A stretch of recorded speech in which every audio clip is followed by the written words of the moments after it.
2 at Milford Sounds Lodge. You can see we're surrounded by mountains. There's actually no service around here. Just the fact that we're in the mountains, so if you're watching this now, there'll be obviously a couple days late. This Wi-Fi here is like $10 for 100 megs. I mean, you'll eat that within a couple seconds. So yeah, but it's really cold here. I'm just not wearing a thick jacket, but it's quite nice and refreshing. So yeah, I'm just working up the boys, the fan bams as well. We have kayaking in about an hour's time, so it should be pretty sick. Sandflies here are really being attacked by one right now. Bad. So if you were here, you definitely need an insect repellent.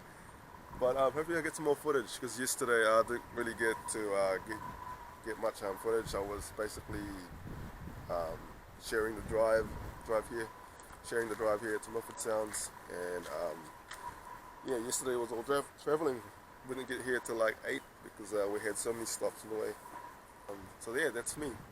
We'll see you guys soon. Are you just ready? Just waiting, boss. Yeah. Go by me. It's like a hoop, eh? Toggles here, and so these toggles pull down this thing is our rudder. So when our rudder's in the water, that's what's going to be steering us, and you guys paddling also. So for the rudder, the way it works is it's controlled by the person in the back. So the person in the back, I like to call him the captain of our kayak. Yeah, so. Oh, Get out of it! Get out of it! Get out of it!